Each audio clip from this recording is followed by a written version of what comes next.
Estamos hablando de la vida en la iglesia, en el cuerpo de Cristo, en la familia de Dios. Y hoy yo quiero hablar de algunas cosas que considero son correctivos que debemos hacer los creyentes, pero que nadie se sienta aludido personalmente, sino que todas las personas que escuchan esta transmisión podamos escudriñar, digo, podamos, me incluyo, el corazón para que podamos hacer correctivos o remover cosas que pueden afectar nuestra vida espiritual y aún quizás afectar la vida de muchas otras personas, aunque no tengamos intención de hacerlo. Entonces, muy importante que nosotros entendamos lo que es el reino de Dios, cómo vivir dentro de la familia de Dios y lo que Dios demanda de nosotros. A modo de introducción, quiero decir algo que siempre he sostenido, que la Iglesia de Cristo es una comunidad de enfermos sanadores.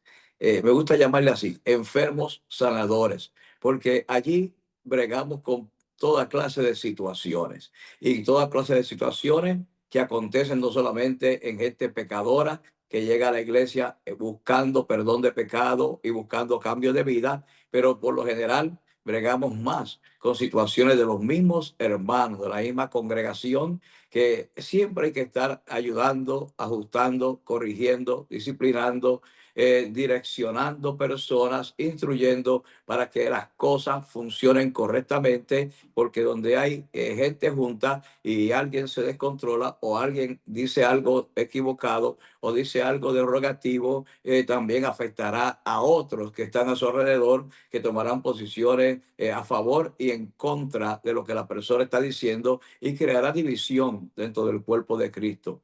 Es por ello que debemos cuidarnos de convertirnos en creyentes de cualquiera de los dos extremos, o creyentes liberales que toleran el pecado y por lo contrario caen en otro extremo, y se convierten en jueces, en religiosos, en legalistas, que siempre estamos condenando a otros, encontrando falta en la vida de otras personas y haciendo alarde de nuestra propia autojustificación, de nuestra santidad, de nuestra autorrectitud. Y esas cosas son peligrosas porque pueden afectar, no solamente engañar a quien las hace, pensando que está bien, pero también pueden dañar la vida de otras personas que los escuchan y que los oyen. Entonces, hoy yo quiero dar una lección pastoral que confío lleve a algunos a la autorreflexión y a convertirse en promotores de la paz y la verdadera santidad, sin la cual nadie verá al Señor.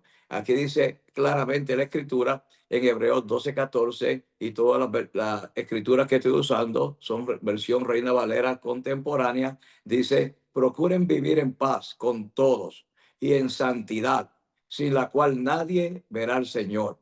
¿Qué quiere decir esto? Que si no estamos promoviendo la paz, tampoco promovemos la santidad.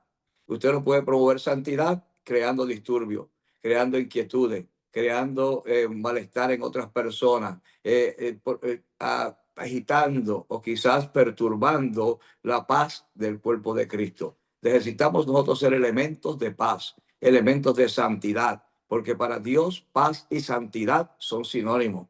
No se puede vivir en paz sin vivir en santidad, y no se puede vivir en santidad si no estamos procurando la paz de los hermanos, la paz de la iglesia, la paz de la organización a la cual pertenecemos, la paz del cuerpo de Cristo. Tenemos que procurar donde quiera que vayamos, en el empleo, procurar la paz. Hay gente que siempre están agitando en el empleo, hablando de las cosas malas que suceden y siempre están con un espíritu de inconformidad. Donde quiera que llegan, tienen ese espíritu. Por eso mucha gente que tiene sabiduría se aleja de ellos.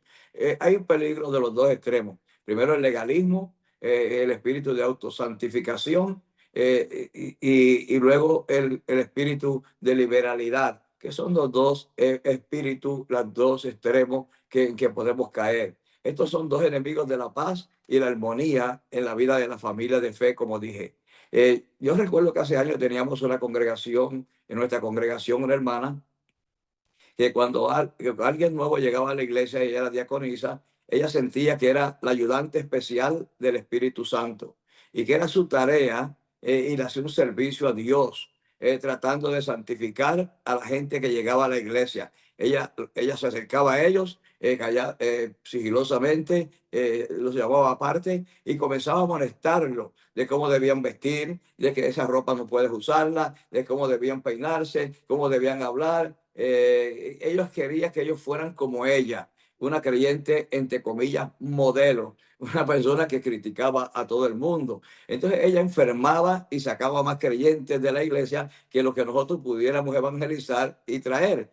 No nos estaba ayudando, sino por el contrario, estaba afectando la vida de la iglesia. Yo tuve que removerla del diaconado donde ella servía, con siempre tenía una cara de me deben y no me pagan, porque ella estaba escudriñando a todo el mundo las faltas, porque ella era el Espíritu Santo de la iglesia. La gente que rehuía, rehuía de ella por su espíritu de santurrón, siempre era gente que procuraba servir a Dios con integridad, servir a Dios con corazón limpio, pero la hermana con su actitud los acusaba. Era una falsa espiritualidad y una crítica constante. Lamentablemente, habían algunos que le prestaban apoyo, le prestaban oído a la gente y le prestaban oído a esa hermana. Como pastores, a nosotros nos toca a menudo tratar con personas que cometen errores, que cometen pecados, que cometen que son pecados que son excesivos muchas veces, que sabemos que son malos y que debemos corregirlo. Nos toca a nosotros tratar con personas que cometen estas cosas, pero solo un pastor con corazón amoroso, con llamado pastoral, podrá ayudar a los errados a volver al camino. No todo el mundo puede hacer esta labor, no todo hermano puede hacer esta labor. Esto es para los que son llamados. Nadie toma esta honra para sí, sino aquellos que han sido llamados. Entonces a veces uno tiene que dejar pasar por alto ciertas cosas, ¿verdad? Para poder ayudar personas que están en proceso. Esto es muy importante. Uno como pastor sabe que algunas personas que cometen alguna falta deben ser corregidas de repente de una manera radical, porque son personas que supuestamente son maduras, conocen el Evangelio, llevan años en el Señor y ya conocen mejor que lo que están haciendo. Deberían hacer otras cosas y no lo que hacen. Pero en cambio, si otra persona cometiera ese mismo error, personas nuevas, personas que están tratando de salvarse, buscar a Dios, pues tendríamos que ser lineales con ellos y tomarlo como algo que simplemente lo que requiere es un ajuste, una molestación liviana o ayudarle a descubrir cómo hacerlo mejor, porque las personas están en un proceso y lo que necesitan es amor, ayuda, comprensión e instrucción. El legalista exige el poner carga en personas que él mismo no estaría dispuesto a cargar. Si usted ve en Mateo 23, Jesús hace una exposición extraordinaria allí de personas que crean dificultades dentro del redil. En el versículo 4, 16 y 17, que vamos a leer, hay una exposición extraordinaria. Dice así: imponen sobre la gente, hablando de los fariseos, imponen sobre la gente cargas pesadas y difíciles de llevar, pero ellos no mueven ni un dedo para levantarla. Es lo primero que dice el Señor. La gente que acusa, la gente que siempre está encontrando faltas en todo, no pone ni un dedo para levantar esas cargas. Es un espíritu de religión. El fariseo eran religiosos dentro del templo y siempre eran los que juzgaban todo, los que acusaban a todos, los que siempre estaban inconformes, eran los fariseos. Y ponen cargas pesadas en la gente, pero ellos ni con un dedo mueven un dedo para llevarla. Luego Cristo le dice: ay de ustedes, guías de ciego, pues dicen, si alguno jura por el templo, no es nada. Mas si alguno jura por el oro del templo, debe cumplir el juramento. Y Cristo le dice: insensatos y ciegos, ¿qué es más importante, el oro o el templo que santifica el oro? Y esto es muy importante porque muchas veces creemos que cualquier cosa contamina a la iglesia. Y tenemos una visión de la iglesia tan frágil que pensamos que cualquier cosa la va a dañar, la va a echar abajo, el diablo se va a meter, los demonios se van a meter por todos lados, por las puertas y las ventanas, y vivimos en una zozobra cuando no sabemos que el templo, los creyentes, la congregación, el amor, la gracia, la santidad de los hermanos, todo esto limpia, purifica a todo aquel que entra en el templo, sea un político, sea un trabajador social que viene para hacer un anuncio comunitario y ocupar nuestro púlpito, sea un artista, sea cualquier persona que venga. Nosotros tenemos que considerar que lo que está en nosotros es una influencia mayor para la vida de ellos, de modo que salgan de allí impregnados de la presencia del Señor y sabiendo que necesitan acercarse al Señor. Entonces Jesús nos da una lección de santidad y justificación verdadera. Nos dice a nosotros, a unos que a sí mismos se consideraban justos y menospreciaban a los demás, Jesús les dijo esta parábola. Dos hombres subían al templo a orar. El uno era fariseo, de los que hemos hablado ya, y el otro era un cobrador de impuestos, se le llamaba publicano y se le consideraba un gran pecador. Los fariseos consideraban que los publicanos eran los pecadores más grandes porque eran los que le sacaban la plata, le colectaban los impuestos para el gobierno romano. Y para ellos esta gente eran traidores a la patria y toda clase de cosas. De modo que era lo peor de lo peor para ellos. Entonces subieron los dos hombres a orar. Uno de ellos era fariseo y el otro publicano, colectador de impuestos. Puesto de pie el fariseo, oraba consigo mismo de esta manera, y note la expresión, oraba consigo mismo, porque a veces nosotros mismos queremos orar para nosotros mismos, convencernos que estamos haciendo bien, convencernos y estar diciendo, no, esto yo lo digo así, pero es verdad, porque aquí, porque allá, y tratamos de convencernos cuando el espíritu que estamos creando no es de paz, no es de tranquilidad, sino más bien estamos inquietando el rebaño. Pero este oraba consigo mismo, puesto en pie, diciendo, Señor, te doy gracias porque no soy como este publicano, como este pecador. Yo ayuno 3 veces a la semana, doy diezmo de todo lo que recibo, etcétera, etcétera. No soy ladrón, no soy injusto. Pero sin embargo, el publicano, sin levantar la cabeza, humillado a tierra, se golpeaba el pecho diciendo, Señor, ten misericordia de mí, que soy un pecador. Sé propicio de mí, que soy un hombre pecador. Reconocía su falta, reconocía sus errores, reconocía que necesitaba la gracia de Dios, el perdón de pecado. Y todo esto lo llevó al hecho de que el Señor dice, el primero no fue justificado, subió a su casa con sus pecados. Esto es el fariseo, pero el publicano subió a su casa justificado. Muy importante, porque el que se humilla, Dios lo exaltará. Y el que se exalta, Dios lo humillará. Entonces esto es muy importante saberlo, que nosotros necesitamos siempre tener en nuestro corazón la capacidad de humillarnos delante de Dios. Nadie es perfecto, todos cometemos errores, eso lo sabemos. Cualquier cosa puede pasar en cualquier lugar, pero lo importante es el corazón y el espíritu con que se hacen las cosas. Porque si tu corazón es correcto y no te reprende, mayor es Dios. Entonces es importante que mantengamos un corazón limpio, que mantengamos la paz, la santidad, que procuremos la paz de la iglesia, de los hermanos, de la comunidad de fe, que si alguna persona llega y no es creyente, llega a nuestros medios, que no oiga un comentario derogativo de supuestos hermanos que son maduros y tan santos que se ofenden con todo y de repente afectan personas nuevas que vienen a la congregación. Usted si trae a alguien a la congregación, siempre hable bien del pastor, hable bien de la iglesia, hable bien de los hermanos. Si no tiene nada bueno que decir, pues no diga nada. Hable de Cristo, ¿verdad? Y mantenga la paz y la santidad, que esto es importante. En segundo lugar, muchas veces operamos con el espíritu de falta de temor a Dios, que ese es otro extremo, el espíritu de liberalidad, de gente liberales, que no tienen temor a Dios. Eso tampoco lo podemos permitir dentro de la congregación. Y este es otro extremo en cómo administrar la casa de Dios, donde se llevan a cabo actividades que a veces están enmascaradas de falsa piedad, pero son para provecho y uso personal de algunas personas que procuran sacar provecho de algunas cosas que hacen o se hacen en la iglesia. Algunas personas tienen la iglesia como un centro de comercio para vender cosas, para vender sus productos, para todo el tiempo estar mercadeando o consiguiendo clientes dentro de la iglesia, van a la iglesia por para conseguir clientes, para promover su empleo o su empresa o su equipo de venta o lo que sea. Esto es equivocado. La casa de Dios debe ser llamada casa de oración. No podemos llegar a estos extremos. Esto sí es profanar el templo. Estaban cerca, dice ahí en San Juan, capítulo 2, versos 13 al 16, se narra la historia. Jesucristo está en el centro de la historia.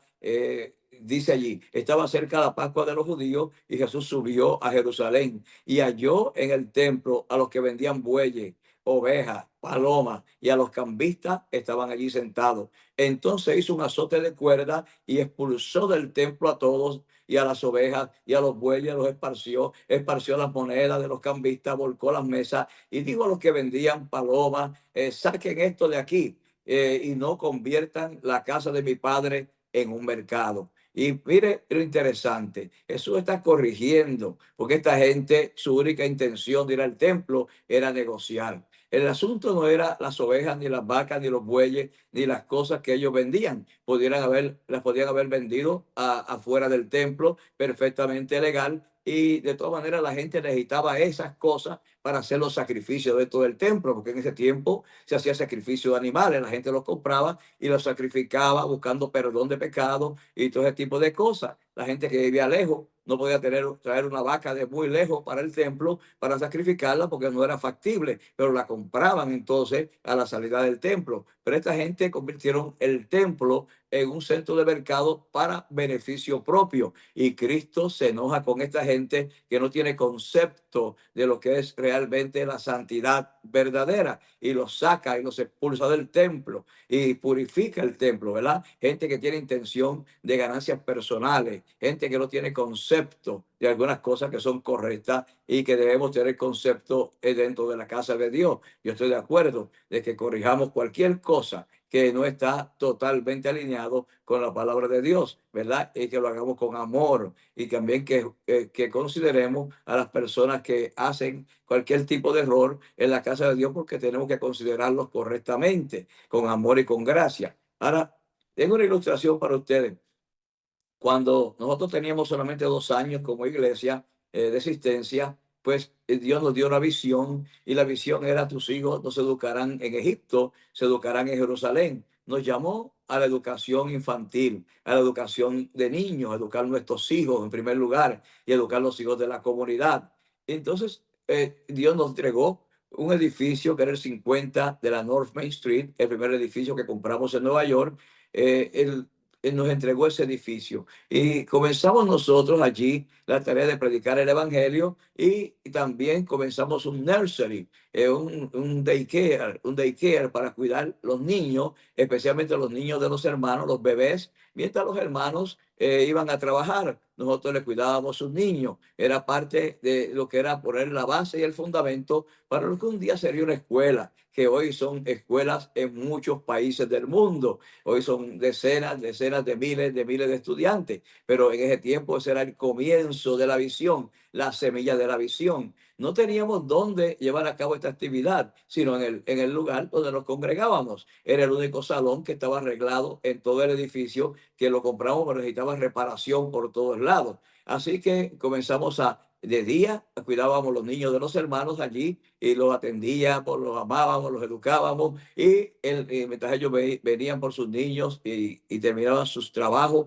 y sus faenas y en la noche arreglábamos el lugar para congregarnos. Bueno, poco tiempo después notamos que ya la gente no estaba trayendo los niños y no entendíamos, eran los hermanos. Cuando investigamos el asunto, había alguien dentro de la congregación que tenía un espíritu de santurrón. Él pensaba que él debía corregir todos los excesos de la iglesia, todos los pecados de la iglesia. Y comenzó a decirle a todos los hermanos que estaban en la congregación: no lleves tus hijos ahí. Están profanando el templo de Dios, cuidando niños. Qué profanación, que esto, que lo otro. Si tu hijo va ahí, también va a caer en maldición. Y comenzaron a usar los niños como una herramienta, como una excusa, ¿verdad? Para decir que nosotros estábamos profanando el templo. Y yo pensé, pero qué tontería, qué locura de esta persona, y los que lo oyen son más locos que él. Porque ¿a quién ama a Dios más que a los niños? Pregunto. ¿Quién es más santo que nuestros hijos, que un bebé? ¿A quién ama a Dios más?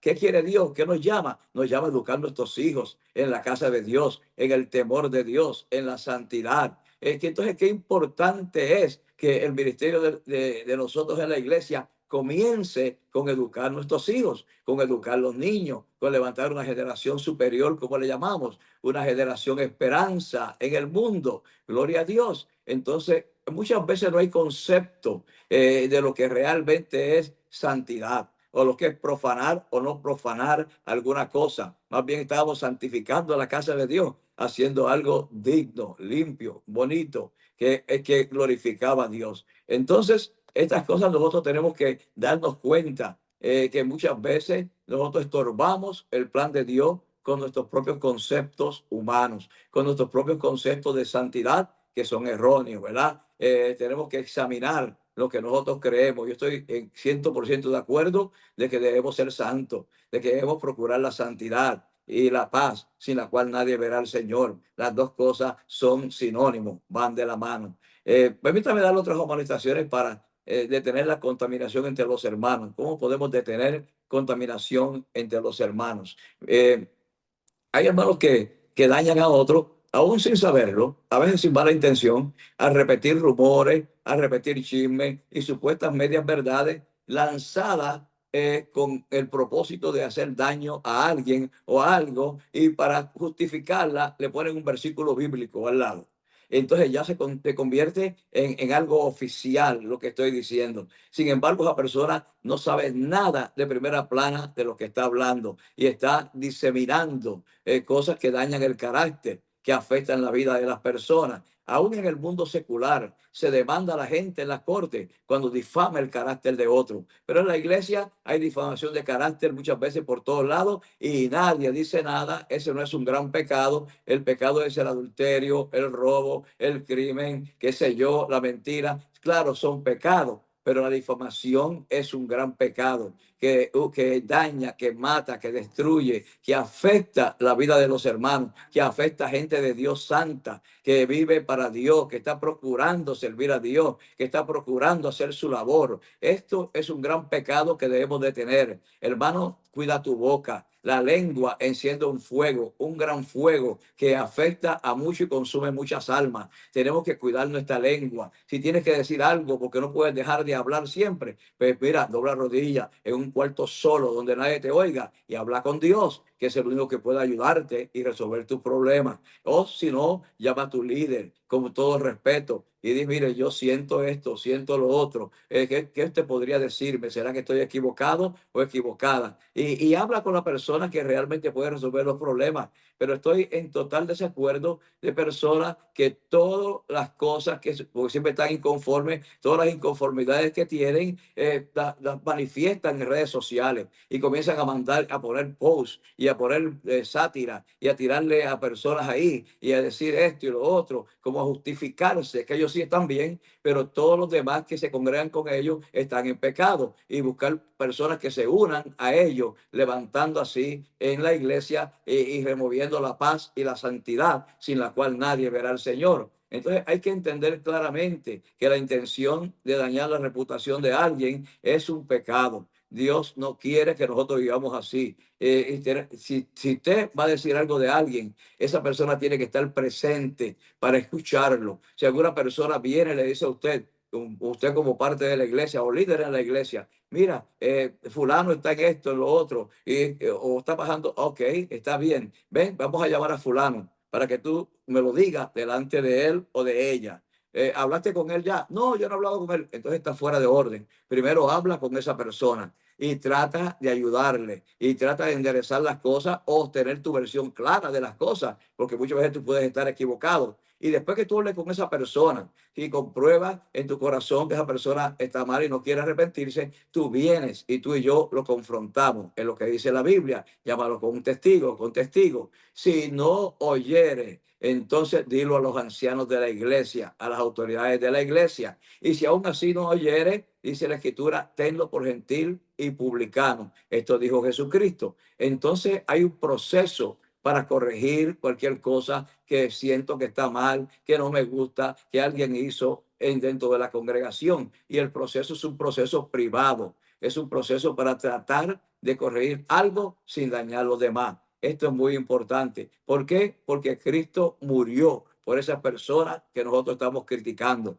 La sangre de Cristo fue derramada por ellos, igual que fue derramada por los que critican. Entonces es importante, creo que todos alguna vez hemos consentido en este pecado, pero para fomentar el amor, la comunión, la confianza y el respeto entre los hermanos, debemos tener presente que, en primer lugar, cada cual que habla derogatoriamente contra un hermano está hiriendo el cuerpo de Cristo, está afectando al cuerpo de Cristo, está participando y diseminando chismes diabólicos. El Espíritu Santo se contristará con usted por lo que usted está diciendo, se contristará en su espíritu. Y después dice, no siento la presencia de Dios ya en la iglesia. ¿Cómo la vas a sentir si andas chismeando de la iglesia? Entonces remueve ese espíritu de tu corazón para que el Espíritu Santo pueda operar en ti y sientas el Señor moviéndose en tu vida otra vez y Dios pueda tratar contigo. En segundo lugar, si se quiere saber algo, se debe hablar con la persona, dije, aludida personalmente y en privado.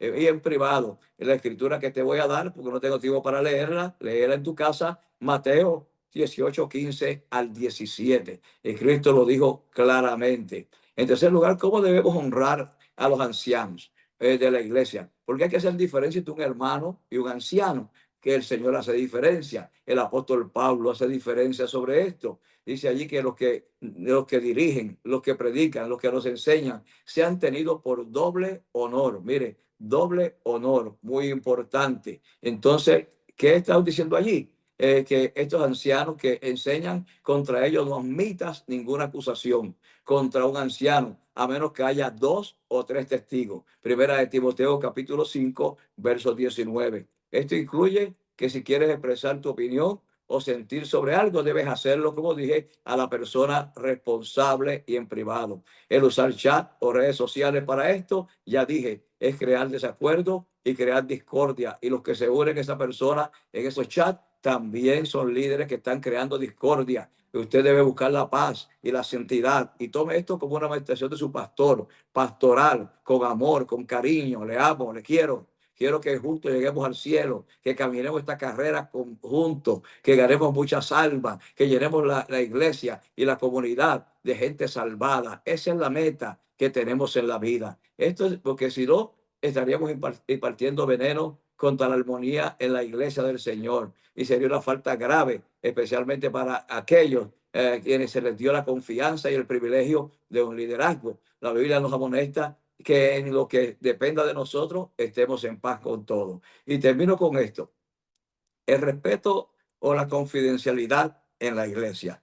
La confidencialidad es un voto sagrado que tiene que guardar los ministros y los creyentes maduros que para proteger a sus hermanos. Cuando un hermano nos confía algo confidencialmente y no lo podemos guardar porque es un asunto que ya tiene que ir en materia pastoral para buscar ayuda, debemos decir al hermano, mira hermano, lo siento, pero lo que me estás diciendo no me compete a mí. Eso le compete al pastor. Entonces, si tú quieres y te hago una cita con el pastor, abre el corazón y díceselo. Él te puede ayudar, ella te puede ayudar, te puede direccionar correctamente, puede orar por ti para que Dios perdone tus pecados y te puede aconsejar para que tú no vuelvas a caer en lo mismo. Y si quieres, yo puedo ir contigo para servirte de testigo, para que si te das temor, yo voy y tú le confiesas tu falta, pero decírmelo a mí no compone nada, porque yo no te puedo ayudar. Hay cosas que es importante llevarlas a las personas que sí están capacitados,